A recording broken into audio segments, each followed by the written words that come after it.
మీ ఇంట్లో జరిగితే మీ వదిన ఎవరన్నా చేస్తే చేయాలని నేను అనట్లేదు తల్లి, కర్మ. ఇది నీకు పనిష్మెంటే, వాళ్ళకి పనిష్మెంటే. మీరు ఓ 10 లక్షలు 6 లక్షలు ఇచ్చి వదిలించుకుంటారేమో, ఎందుకంటే మీ ఆలోచన విధానం వేరు. అలాగే వదిలించుకుంటారు 99.9%. ఎక్కడో 0.1% ఉంటారు చూడు, వాళ్ళే మీ ఆయన లాంటి వాళ్ళు. అది జరగడానికి కారణాలు ఏంటో తెలుసా? వాళ్ళు ఎక్కడో హట్ అయి ఉంటారు భయంకరంగా. అతనికి లవర్ ఉండడం వేరు, లవ్ మ్యారేజ్ చేయకపోవడానికి వాళ్ళ అమ్మ నాన్నకి ఇష్టం ఉండకపోవచ్చు. ఒక మంచి కుటుంబం నుంచి ఒక అమ్మాయిని తెచ్చుకోవాలనుకున్నారు, మంచి కుటుంబం నుంచి ఒక అమ్మాయిని తెచ్చుకున్నారు, అంతే. ఆ అబ్బాయికి ఎవరితో పనికిమాల దాన్ని ఇచ్చి పెళ్లి చేయాలని ఎవరు అనుకోలే. అంత తెల్లగా ఉన్న అమ్మాయి అన్నా కూడా చేయరు, ఎందుకంటే రెస్పెక్ట్ అనేది క్యారెక్టర్కి కుటుంబానికి ఉంది స్టిల్ ఇప్పటికీ కూడా. మీ కుటుంబం మంచిది, అందులో ఒక్కగానొక్క కూతురు, అంటే ఒక్క ఆడపిల్ల 3 అన్నలు ఉన్నారా, సూపర్ ఫ్యామిలీ, కళ్ళకద్దుకుని నిన్ను పెళ్లి చేసుకున్నారు. ఇక కట్నం అంటారా, అది సాంప్రదాయాల్లో ఇది కట్నం కూడా కాదు. మీ లెవెల్కి మీరు ఏదో మళ్ళీ మీకు ఇవ్వరు కాబట్టి ఆ రోజుల్లో 2012-10 చెప్పు 8లో జరిగిన పంచాయతీల్లో పైగా మనకు ఆస్తుల్లో ఇలా ముగ్గురు మీ అమ్మా నాన్న రూపాయి వేసి కూతుర్ని ఒక్కగానొక్క కూతుర్ని గౌరవంగా పంపించాలని నిన్ను పంపించారు. ఈ పంపించిన తర్వాత మీ మధ్య జరిగింది ఎక్కడో అక్కడ వాడి లవర్ గురించి అతను ఎక్స్ప్లెయిన్ చేసి ఉండొచ్చు, అది నీకు హట్ అయ్యింది. నీ బిహేవియరు, నీ క్యారెక్టర్లో కుటుంబం పెంచిన సాంప్రదాయంగా నువ్వు సర్దుకుపోయి ఉంటే అతను ఆ లవర్ దగ్గరికి వెళ్ళేవాడు కాదు, వెళ్ళినా వెనక్కి పరిగెత్తుకు వచ్చేసేవాడు. అలాంటి వ్యక్తిని మార్చుకోకుండా హక్కుగా అని మాట్లాడేసరికి మగాడు ఇలాగే బయటకు పోతాడు. వెళ్ళిపోయినాడు. ఎట్లా అయిందంటే ముందు మీకు అత్తామామలతో కూడా పడలా, వాళ్ళు హింసించారు, హస్బెండ్ హింసించాడు. ఎంతలా హింసించాడంటే చంపేయడానికి కూడా ప్రిపేర్ అయిపోయేంత. అంత క్రూయాలిటీ ఉన్న ఇంట్లోకి మళ్ళీ నువ్వు వెళ్ళటం అనేది జరిగే పని కాదు. నువ్వు 2014లో 498 కేసు ఏదైతే పెట్టావో అది చాలా స్ట్రాంగ్ కేసు ఆ రోజులు. 2012లో 2017 నుంచి కొంచెం 41 నోటీసులు రియలైజేషన్స్ వచ్చినాయి. అంత స్ట్రాంగ్ టైంలో మీరు కేసు ఫైల్ చేసినప్పుడు వాళ్ళు వణికిపోయి ఉండాలి. మీకు ఆ టైంలో జరిగే సెటిల్మెంట్ స్ట్రాంగ్ సెటిల్మెంట్. ఆ రోజు మీరు కరెక్ట్ డెసిషన్ తీసుకోవాలి, ఎందుకంటే మీ వెనకాల ఉన్న దమ్ము ధైర్యం మీ బ్రదర్స్. ఎరగదీసేద్దాం వాడిని, ఏమన్నా చేద్దాం అనే ఆ రోజున్న పొగరు 15 ఏళ్ళు తిప్పి కొడితే ఈరోజు లేకుండా పోయాయి.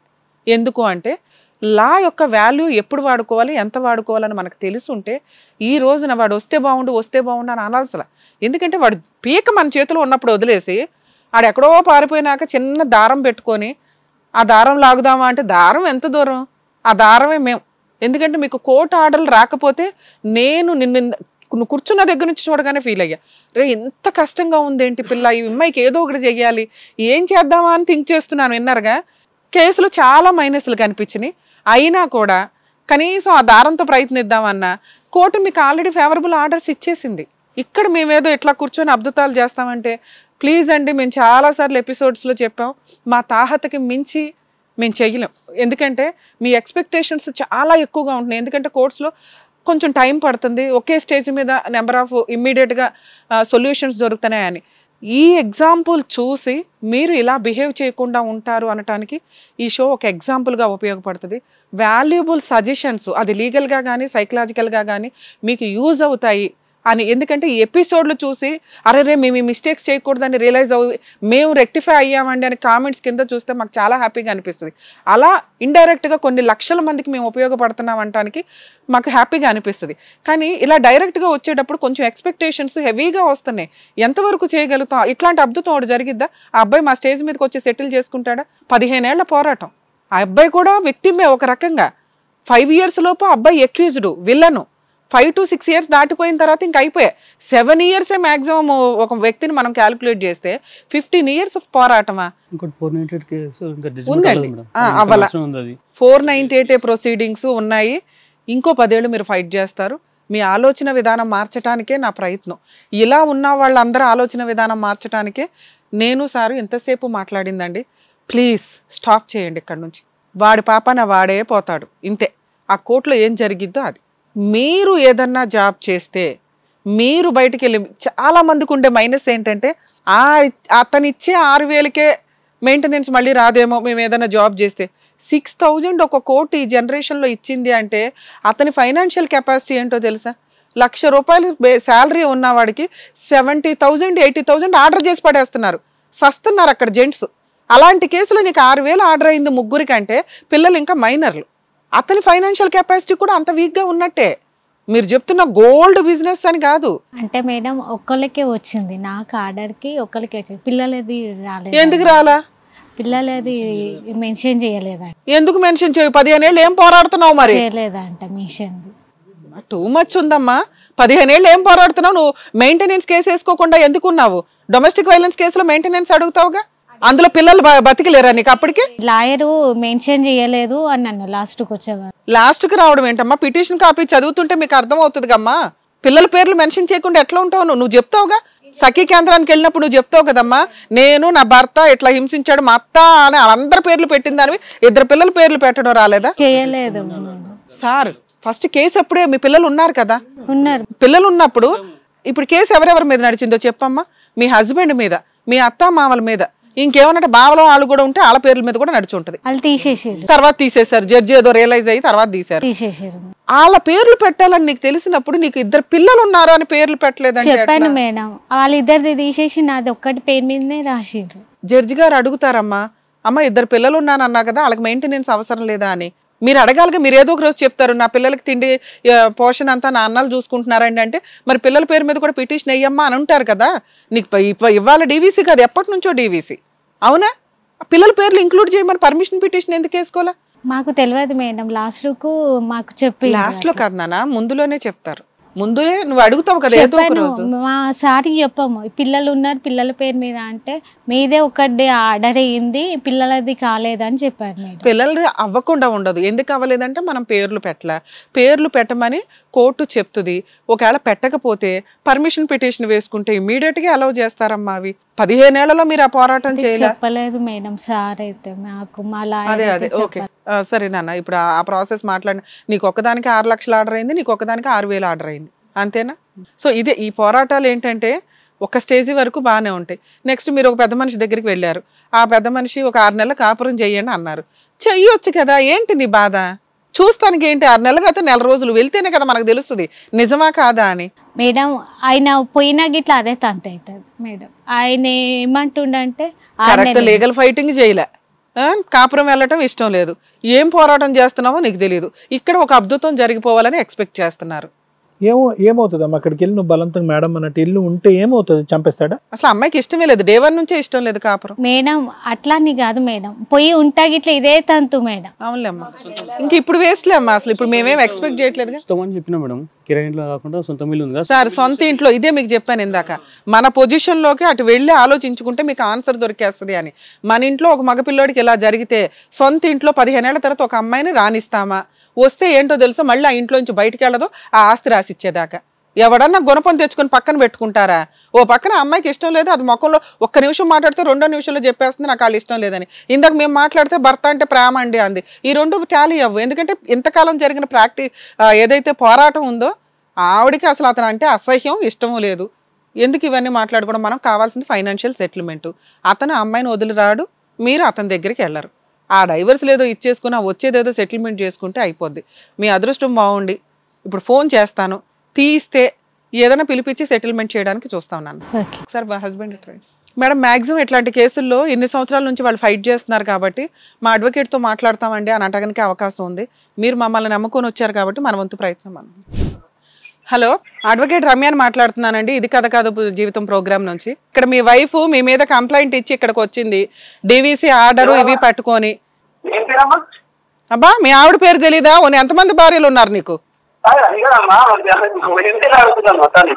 అదే మీ భార్య పేరు ఏంటో చెప్పండి ఫస్ట్. ఏమయ్యా, అర్థం అవుతుందా అర్థం కావట్లేదా నేను మాట్లాడేది? ఇప్పుడు రండి. ఎక్కడున్నారు మీరు? షాపూర్ లో ఉన్నారు. మీ వైఫ్ వచ్చింది మా దగ్గరికి. మీ 15 ఏళ్ల నుంచి ఎందుకయ్యా కోర్టులు చుట్టూ తిరుగుతున్నావు? ఏదో ఫుల్ అండ్ ఫైనల్ సెటిల్మెంట్ చేసుకోవచ్చు కదా. ఓకేనమ్మా, నాకేం మేడం, నాకేం లేదు. ఆమె వాళ్ళే మధ్యన కాంప్రమైజ్ వస్తారు, మళ్ళీ వాళ్ళు తీసేస్తారు.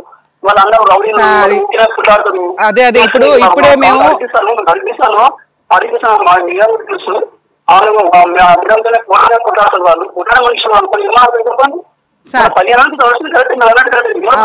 సార్. ఇప్పుడు అలా సార్ వినండి, ఇక్కడ రమ్య గారు మాట్లాడుతున్నారంటే మీకు ఈ పాటికి కొంత ధైర్యం రావాలి. ఆవిడ నిజం మాట్లాడతారు. ఆవిడ ఎవరికి ఏ రకంగా ఒకరితో మాట్లాడుతున్నారంటే అవతల వాళ్ళకి కూడా న్యాయం జరిగిద్దని మీరు ఈ పాటికి నాలెడ్జ్ ఉండాలి. సో కొంచెం మీరు టెన్షన్ తీసుకోకండి, కూల్ మాట్లాడండి. ఇప్పుడు మీ ఆవిడ మమ్మల్ని ఏం అడుగుతుంది, నాకు నా భర్త కావాలండి, సెకండ్ వైఫ్ ని వదిలేసి నాతో హ్యాపీగా ఉండాలని అడిగింది. దానికి మేము కౌన్సిలింగ్ ఇచ్చాం. వినండి వినండి వినాలి అమ్మ, అలాంటి అద్భుతాలు 15 ఏళ్ల తర్వాత మేము చెయ్యడం కుదరదు. వాళ్ళకి పెట్టాల్సిన గడ్డి పెట్టాం. నేను ఇచ్చిన వాళ్ళకి సజెషన్ ఏంటంటే ఫుల్ అండ్ ఫైనల్ సెటిల్మెంట్ చేసుకో తల్లి, 2 పిల్లలు ఉన్నారు, ఎందుకు కోట్ల చుట్టూ తిరగడము, ఏదో మీరేం అడుగుతారో చెప్తే నేను అతనితో మాట్లాడతాను. ఇన్ కేసు ఆ అమౌంట్ మీకు వాళ్ళకి ఓకే అయితే కొంచెం ఎంఓయూ రాసుకొని ఆ ఉన్న కేసులన్నీ కూడా క్లోజ్ చేసుకొని మ్యూచువల్ డైవర్స్ తీసుకోండి అన్న. దానికి ఒక్క నిమిషం సార్, దానికి ఆ అమ్మాయి ఓకే అంది. మీరేమన్నా దీనికి ఓకే అంటే మీరు ఒక 1 hour లో ఇటు రాగలిగితే నేను ఈ స్టేజ్ మీద ఆ ప్రాబ్లం క్లియర్ చేసి మీ 15 ఏళ్ల పోరాటానికి ఇద్దరిని ఫ్రీ చేస్తా.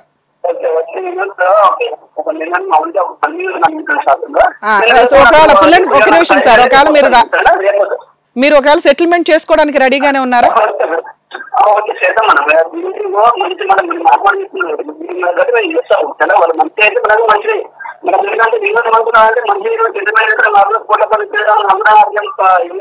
సరే సార్, ఒకవేళ మీరు సెటిల్మెంట్ అయితే ఒక్క నిమిషం సార్, సెటిల్మెంట్ అయితే మీరు ఎంతలో ఉన్నారు? 3 ఉన్నారు. ఆల్రెడీ కోర్టు ఒక 6 lakhs అయితే మీ ఒక్క వైఫ్ కోసమే ఆర్డర్ చేసి ఉన్నారు.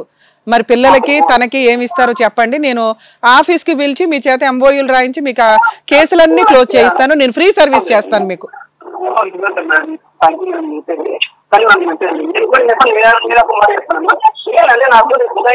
కాదు సార్, మీరు ఎంతలో ఉన్నారో తెలిస్తేనే కదా. వీళ్ళు ఏమంటారు, 50 లక్షలు అంటారు, 1 కోటి రూపాయలు అంటారు. రమ్య గారు అంతకి సెటిల్ చేయరు కదా. రమ్య గారు అంతకి సెటిల్ చేయరు. మీరేమనుకుంటున్నారు చెప్పండి, అది రీజనబుల్లా కాదా, వీళ్ళకి ఎంత న్యాయం చేద్దాం అనేది ఆలోచిద్దాం.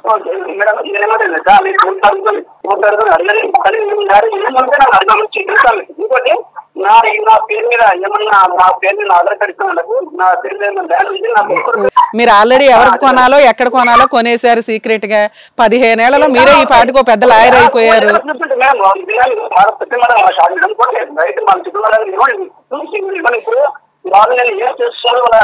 సార్ వినండి, అసలు మీకు తెలియదేమో. ఇప్పుడు ఒక్క నిమిషం, ఎంతసేపు మీకు ఫేవర్ గానే మాట్లాడాను నేను. ఇప్పుడు మీరు నిజాయితీగా చెప్పండి, వీళ్ళ ముగ్గురికి ఎంత న్యాయం చేద్దామని.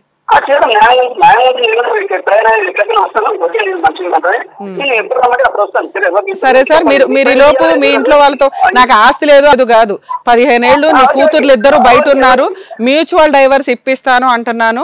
సో దానికి సంబంధించి మీ 15 ఏళ్ల పోరాటాన్ని నేను క్లియర్ చేయడానికి రెడీగా ఉన్నా. రేపు ఆఫీస్కి రండి, మీకు ఇన్ఫార్మ్ చేస్తా. లేదా మీరు మీ అడ్వకేట్లతో మాట్లాడుకుంటానన్నా నాకు ప్రాబ్లం లేదు. ఇన్ కేస్ అక్కడ సాల్వ్ అవ్వకపోతే మళ్ళీ మా దగ్గర నుంచి కాల్ వస్తుంది. మీరు అనవసరంగా కోర్టుల చుట్టూ తిరక్కండి అని నా రిక్వెస్ట్. అలాగే సార్, అలాగే సార్, మా వాళ్ళు కాల్ చేస్తారు మీకు. థ్యాంక్ యూ అండి, థ్యాంక్ యూ సార్. ఇంకొకసారి అదృష్టం మీ తలుపు తట్టింది. మేము అని తెలియడం వల్ల అతనిలో కొంత భయం ఉంటుంది. వెనకాల మా టీం అంతా ఉందని అతనికి అర్థమవుతుంది. ఈరోజు మీరు కరెక్ట్ డెసిషన్ తీసుకోకపోతే ఈసారి మిమ్మల్ని ఎవరు కాపాడలేరు. అత్యాశకి వెళ్ళకండి. రీజనబుల్ అమౌంట్లో సెటిల్మెంట్లకి వెళ్ళిపోండి. ఆ 498 డీవీసీ క్లోజ్ అవుతుంది. మీకు పిల్లలకి అతనికి ఎటువంటి సంబంధం లేదు. మీ పిల్లలు, మీరు, మీ ఫర్దర్ లైఫ్ 15 to 20 వచ్చినా తీసుకొని వదిలించుకోండి అనే చెప్తాను నేను. ఇంతకంటే ఒక అద్భుతం జరగదమ్మా. మీరు అడగడం ఆ రేంజ్లోనే ఉండాలి. ఫైనల్గా మిమ్మల్ని ఎవరో బతులాడి యాక్సెప్ట్ చేయించినట్టుగా 20 to 25 వస్తే కూడా పీడ వదిలించుకోండి అని చెప్తాను. ఎందుకంటే బెస్ట్ ఆప్షన్ లేదు. ఎందుకంటే కోర్టే మీకు 6 లక్షలు ఆర్డర్ ఇచ్చినప్పుడు వాళ్ళిద్దరికి చెరో 5 lakhs. 15 to 25 లోపు ఎంత వచ్చినా బంపర్ ఆఫర్ కింద లెక్క. మీరు ఇంకొకసారి ఈ అవకాశాన్ని వదులుకుంటే ఇంకెప్పటికీ సెటిల్మెంట్ అవ్వదు. మీరు లేదు మేడం నాకు భర్త పేరుకు ఉండాలి, పిల్లలకి తండ్రి ఉండాలి, ఈ సినిమా కబుర్లు వద్దు. మీ కేసు వేరే. క్యాష్ తీసుకో, ఏదైనా బిజినెస్ స్టార్ట్ చేస్తారా, ల్యాండ్ ఇన్వెస్ట్మెంట్లు పెడతారా ఆలోచించుకోండి. ఇప్పటి నుంచి కొత్త స్త్రీగా మారు. 2 పిల్లలకి తల్లివి. నువ్వు ఎట్లాగో ఇంకో మ్యారేజ్ చేసుకో. నీ లైఫ్ స్టైల్ ఏంటి అంటే ఒకడే భర్త ఇట్లా అని. ఇలాంటి అమ్మాయిలు దొరకట్లా కర్మ కొద్దీ. ఇట్లాంటి వాళ్ళకి ఇలా జరిగింది. మంచి పిల్లవి, క్యారెక్టర్తో ఉన్నావు. 2 పిల్లల కోసం సెల్ఫ్ రెస్పెక్ట్తో బతుకు. మళ్ళీ ఆ 15 లక్షలతోటో ఆ 20 లక్షలతోటో లైఫ్ వేస్ట్ చేసుకోకండి. అవి సేఫ్టీ పర్పస్. అతనికి మీరు ఇస్తున్న పనిష్మెంట్ కింద లెక్క. 15 ఏళ్ల పోరాటం అంటే వాడి జీవితం సర్వనాశనం అయిపోయింది. అంతకంటే పెద్ద పనిష్మెంట్ అవసరంలే. అయినా ఇంకా తిరగలేని అంటున్నాడు కాబట్టి ఉన్నంతలో మ్యాక్సిమం ఇంతకంటే బెటర్గా ఏం జరగదు సార్. ఒకవేళ ఏమన్నా ముందు తీసుంటే పిలిపించేవాళ్ళం, కానీ ఇవాళ ఇప్పటికిప్పుడు వచ్చేసి ఒప్పేసుకోవడం అయితే జరగదు. కొంచెం టైం పడుతుంది ఎవరికైనా, వాళ్ళకి అడ్వకేట్లు ఉంటారు కాబట్టి.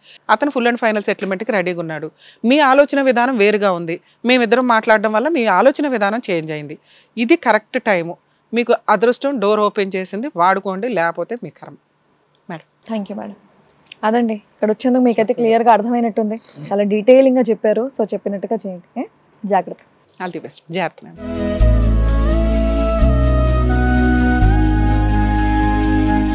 Thank you so much sir. Thank you so much madam. మరో కథతో మళ్ళీ కలుద్దాం. హిట్ టీవీ యాప్, ఇందులో short news, live news, entertainment shows, movies, digital magazines తో పాటు మీ జిల్లా వార్తలను కూడా ఫ్రీగా చూడొచ్చు. ఇంకెందుకు ఆలస్యం, వెంటనే హిట్ టీవీ యాప్ ని డౌన్లోడ్ చేసుకుని ఫ్రీగా ఎంటర్టైన్మెంట్ పొందండి. Hit TV app. Hit TV app. Please download hit TV app. Hit TV app ని ఫ్రీగా డౌన్లోడ్ చేసుకుని ఎంజాయ్ చేయండి. మీకు నచ్చిన ఎంటర్టైన్మెంట్ కోసం హిట్ టీవీ యాప్ ని ఫ్రీగా డౌన్లోడ్ చేసుకుని ఎంజాయ్ చేయండి. హిట్ టీవీ యాప్ ని డౌన్లోడ్ చేసుకుని ఆస్వాదించండి, ఆశీర్వదించండి. ఇంతమంది సెలబ్రిటీలు హిట్ టీవీ యాప్ ని డౌన్లోడ్ చేసుకోండి అని చెప్తున్నారంటే ఎంత మంచి యాప్ ఆలోచించండి. అమెరికా అమెరికా అమెరికా అమెరికాలో చదవాలనుకునే వాళ్ళకి విశ్వసనీయమైన పేరు మన శౌర్య కన్సల్టెన్సీ. UK లో 1 year masters, UK లో 1 year masters, 2 years work permit up to 5 years visa. Contact Saurya Consultancy. Contact 89851 89851.